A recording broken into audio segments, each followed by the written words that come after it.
आज का टॉपिक है role of household waste on aquatic life. हमारा घरेलू वेस्ट जो है किस तरह से हमारे पानी के जीव जंतु पौधे को प्रभावित करता है, अफेक्ट करता है, इसी पर ये असाइनमेंट टॉपिक है। एमएससी ज़ूलॉजी सेमेस्टर 2 को ये असाइनमेंट स्टिक फाइल में बनाकर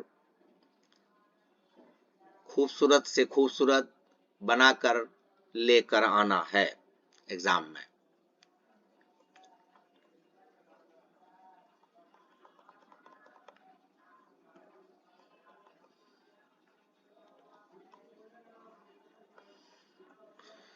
Role of household waste on aquatic life, understanding the impact of domestic pollutants on marine ecosystem।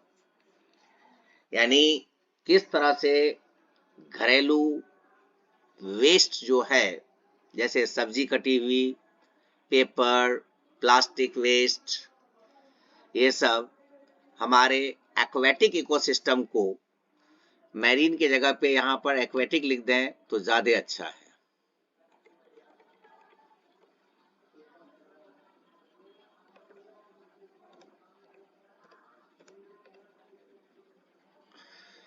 Ecosystem को अफेक्ट करता है, ये इस टॉपिक में स्टडी करना है, डिस्कस करना है। ये जो डायग्राम है, ये डायग्राम शो कर रहा है कि किस तरह से हमारा हाउस होल्ड वेस्ट पानी और पानी में रहने वाले जीव जंतु को प्रभावित करता है। जैसे प्लास्टिक बोतल है, डब्बा है, पन्नी है, पील्स ऑफ कद्दू है, वगैरह वगैरह वगैरह, जो इस डायग्राम से प्रूफ हो रहा है। Introduction, definition of household waste. Household waste कहते किसे हैं? Any waste which comes from home, यानी कोई भी वेस्ट जो हमारे घर से निकलता हो। अब घर से क्या निकलेगा? जैसे पुराना बॉटल, छिलका सब्जी का, फ्रूट्स का, और पुराने आइटम्स, और टूटा हुआ मोबाइल, टूटी हुई घड़ी, पन्नी, ये सारी चीजें हाउस होल्ड वेस्ट है। जैसे including trace, old items and food scraps. It can also be called domestic और residential waste.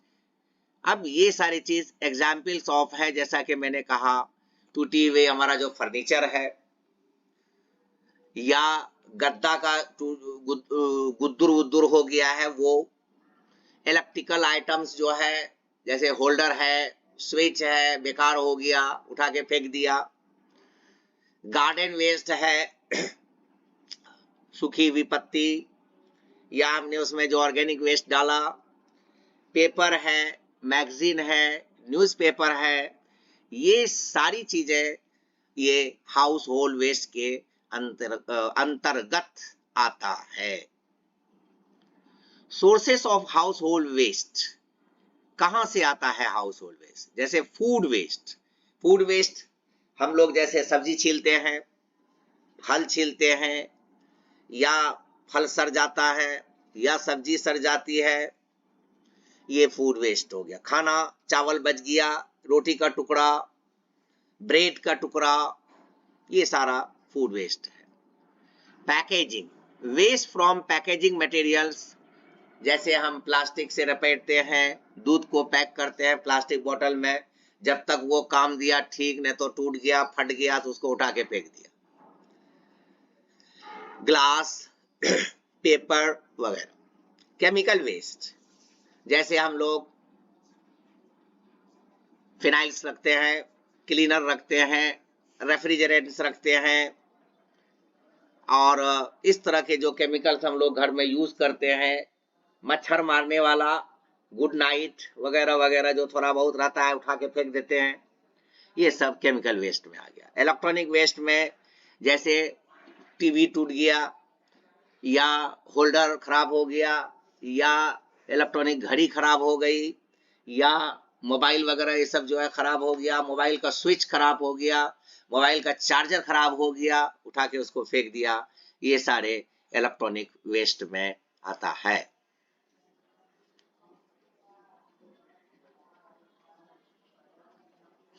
How waste reaches water bodies, ये एक प्रॉब्लम है, यानी किस तरह से ये सारी चीजें हमारा वाटर बॉडीज में जाता है। Sewage and waste water, sewage and waste water,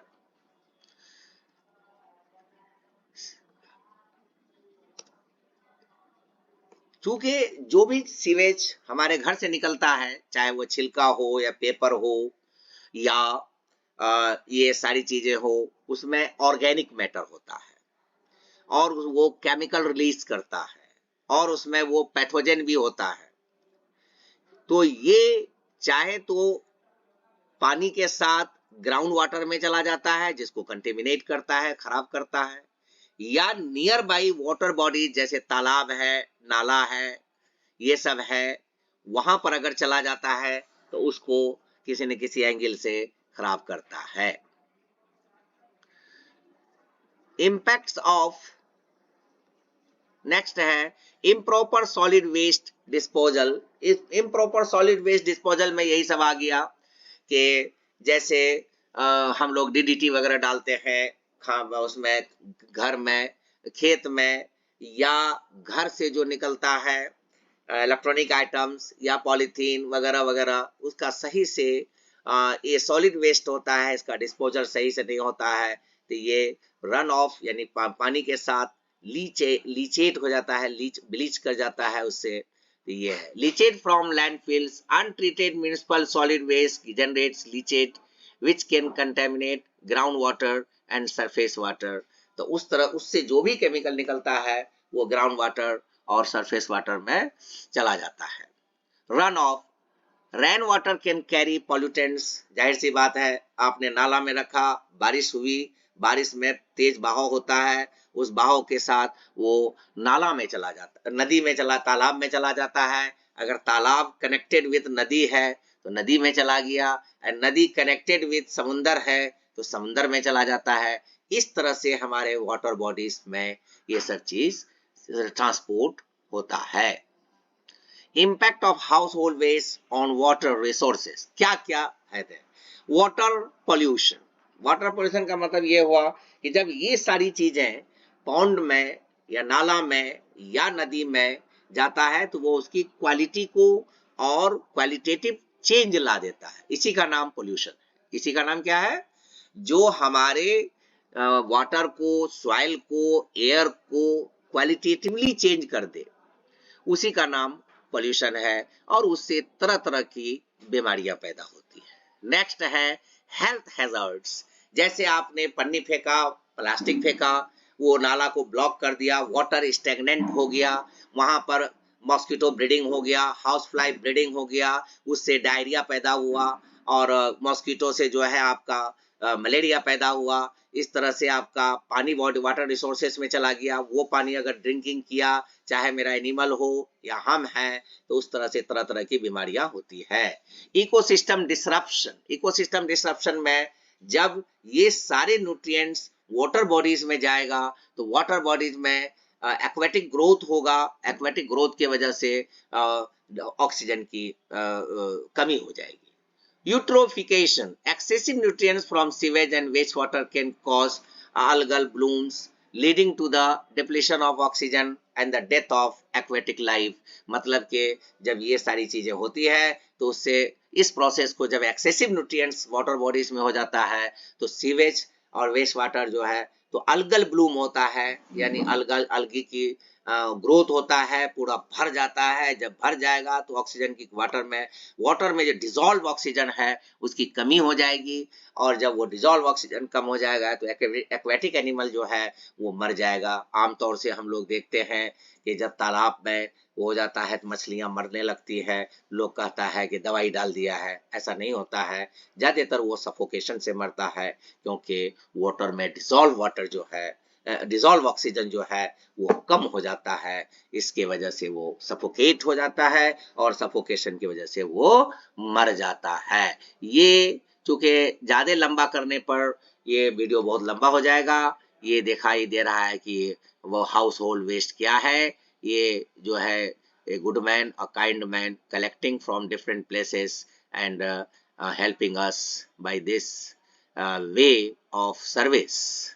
And similarly, here they are choosing and they are picking up the waste bottle, and that we have thrown on the ground, in the garden and on the place everywhere. They are picking up and making us free from the different types of hazards.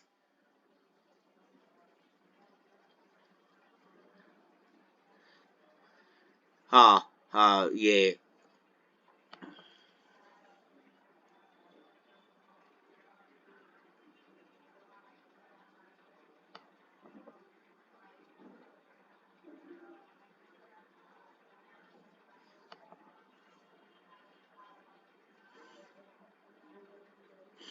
हाँ, ये और ये second जो है, ये जो देखिए आप, ये डायग्राम कितना इम्पोर्टेंट डायग्राम है। इसमें ये जो बॉटल आपने फेंका है, ये बॉटल को इसने, ये एनिमल ने हैबिटेट अपना बना लिया है। We are throwing, they are using, but excessive throw make hazardous and becomes hazardous for these animals and ultimately for us.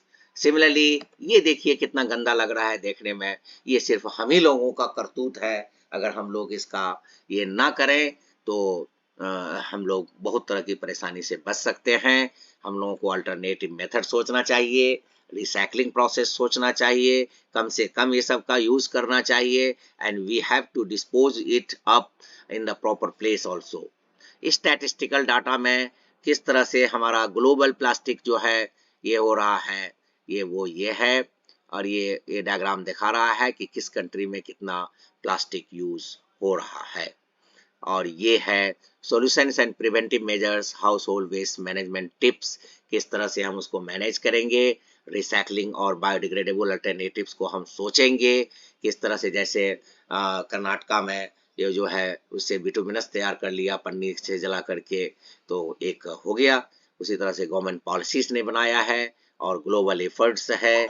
ये देखिए डिस्पोजल ऑफ का कितना बेहतरीन तरीका बनाया गया है और कितना ब्यूटीफुल लगता है। अगर यहीं पर हम थ्रो अप बोतल वगैरह ये सब कर दें, हम लोगों को सिविक सेंस पैदा करना चाहिए कि किस तरह से हम उसको प्रॉपर प्लेस में रख दें।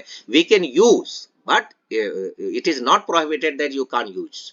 We can use, but we have to put in a proper place, and that will be non-hazardous and that will beautify our environment, and these peoples are also doing the same. And uh, we the Indians especially feel shameful to do this kind of work, but it is good. And ultimately at the last, I wish you all the best, and I hope that this lecture will be liked by you, subscribed by you, shared by you, and prepare assignment by the MSc Zoology Semester 2 students. Thank you.